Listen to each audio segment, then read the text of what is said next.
നമസ്കാരം. എൻ്റെ പേര് ശംഭു വേണുഗോപാൽ. വീട് പള്ളിപ്പുറത്താണ്, ആലപ്പുഴ ജില്ല. ഞാൻ വർക്ക് ചെയ്യുന്നത് ഫിലിപ്പീൻസിലാണ്. ഞാനൊരു കൺസൾട്ടൻ്റാണ്, ആക്ച്വലി എഞ്ചിനീയറിംഗ് കൺസൾട്ടൻ്റാണ്. ഞങ്ങളുടെ വീട്ടിൽ സോളാർ ഇൻസ്റ്റാൾ ചെയ്തത് 2020 അപ്പോൾ ഇത് ഇൻസ്റ്റാൾ ചെയ്യാനുള്ള റീസൺ എന്താണെന്ന് വെച്ചിട്ടുണ്ടെങ്കിൽ ഞങ്ങൾക്ക് കൺസംഷൻ 2 മാസം കൂടുമ്പോൾ അറൗണ്ട് 8,000 റുപ്പീസിനടുത്ത് കൺസംഷൻ ഉണ്ടായിരുന്നു. അപ്പോൾ എനിക്ക് തോന്നി സോളാർ വെക്കുന്നൊരു നല്ല പ്ലാൻ ആയിരിക്കും. അങ്ങനെ ഞാൻ സോഷ്യൽ മീഡിയയിലൊക്കെ സെർച്ച് ചെയ്യാൻ തുടങ്ങി. അപ്പോഴാണ് എനിക്ക് സെറ്റിനെ കുറിച്ച് മനസ്സിലായത്. അങ്ങനെ ഞാൻ അഖിലിനെ കോൺടാക്ട് ചെയ്തു. അപ്പോൾ അഖിൽ എനിക്ക് ഡീറ്റെയിൽസ് എല്ലാം പറഞ്ഞു തന്നു. 3 കിലോവാട്ടിൻ്റെ സോളാർ സിസ്റ്റമാണ് നമുക്ക് ആപ്റ്റ് എന്ന് പറഞ്ഞു. അങ്ങനെ ഞങ്ങളത് ഇൻസ്റ്റാൾ ചെയ്തു. അതിൻ്റെ സോഫ്റ്റ്വെയറും കാര്യങ്ങളെല്ലാം മൊബൈലിൽ എല്ലാം ഡീറ്റെയിൽ ആയിട്ട് കാണാൻ പറ്റും. എത്ര പ്രൊഡക്ഷൻ എടുക്കുന്നുണ്ട്, എല്ലാ കാര്യങ്ങളും ഡീറ്റെയിൽ ആയിട്ട് അറിയാൻ പറ്റും. അങ്ങനെ ഇപ്പോൾ 5 ഇയേഴ്സായി. ഈ 5 വർഷത്തിനുള്ളിൽ ഞങ്ങൾക്ക് റൂഫിൻ്റെ ഒരു മെയിൻ്റനൻസ് വന്നിട്ടുണ്ടായിരുന്നു. അപ്പോൾ ഞങ്ങൾ മുകളിൽ റൂഫ് ഒരു ട്രസ് വർക്ക് ചെയ്തു. അപ്പോൾ അതിൻ്റെ റീലൊക്കേഷനും കാര്യങ്ങളൊക്കെ അവർ ഹെൽപ്പ് ചെയ്തു ഞങ്ങളെ. അതിനൊന്നൊരു ബുദ്ധിമുട്ടുണ്ടായില്ല. വിളിച്ചപ്പോൾ തന്നെ അവരുടെ ആൾക്കാർ വന്നു, എല്ലാം മുകളിലേക്ക് റീലൊക്കേറ്റ് ചെയ്ത്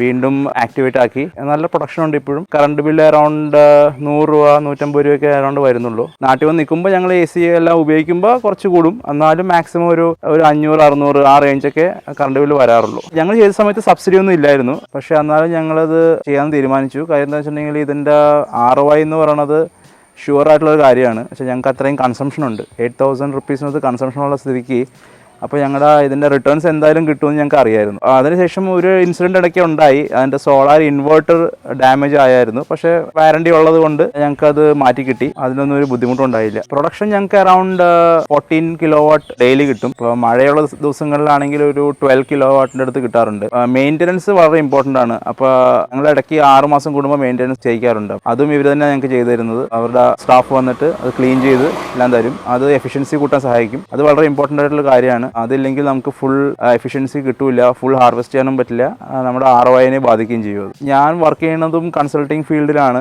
എഞ്ചിനീയറിംഗ് ഫീൽഡിലാണ്. ഫിലിപ്പീൻസിലാണ് ഞാൻ വർക്ക് ചെയ്യുന്നത്. അപ്പോൾ അവിടെ ഞങ്ങൾ ഇൻഡസ്ട്രിയൽ ലെവലിൽ ഞങ്ങൾ സോളാർ ചെയ്യാറുണ്ട്. അപ്പോൾ ഇതിൻ്റെ ഗുണങ്ങൾ ഞങ്ങൾക്ക് അറിയാം. എങ്ങനെ ഞങ്ങളുടെ കോസ്റ്റ് കുറയ്ക്കാൻ പറ്റും, ഇലക്ട്രിസിറ്റി കോസ്റ്റ് കുറയ്ക്കാൻ പറ്റുമെന്ന് ഞങ്ങൾക്ക് ഇതിനെക്കുറിച്ച് അറിയാം നന്നായിട്ട്. ആ ഒരു കോൺഫിഡൻസിലാണ് ഞാൻ ആ സമയത്ത് ഒരു 5 വർഷം മുന്നേ ഇത് ഇൻസ്റ്റാൾ ചെയ്തത്. അപ്പോൾ ആ സമയത്ത് സബ്സിഡിയും കാര്യങ്ങളൊന്നും ഇല്ല. ബ്രേക്ക് ഈവൻ ആവാനായിട്ട് ഒരു 4.5 to 5 ഇയേഴ്സ് എടുക്കുമെങ്കിലും ഞങ്ങളത് ചെയ്തു. പക്ഷേ ഇപ്പോൾ സബ്സിഡീസ് കിട്ടുന്നുണ്ട്. എനിക്ക് തോന്നുന്നു ഇപ്പോൾ ഒരു 3.5 ഇയേഴ്സിൽ നിങ്ങൾക്ക് എങ്ങനെ പോയാലും നിങ്ങൾക്ക് ആ ബ്രേക്ക് ഈവൻ ആകും. നിങ്ങളുടെ റിട്ടേൺ ഓഫ് ഇൻവെസ്റ്റ്മെൻറ്റ് തിരിച്ച് കിട്ടും.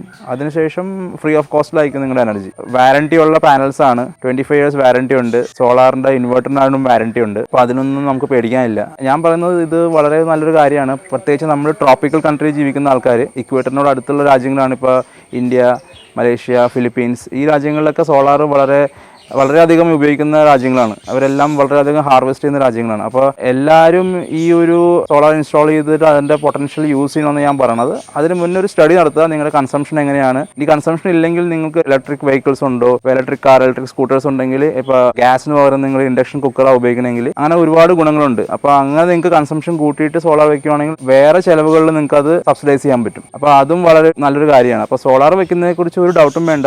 അത് വളരെ ബെനിഫിഷ്യൽ തന്നെയാണ്. അതിലൊരു സംശയം.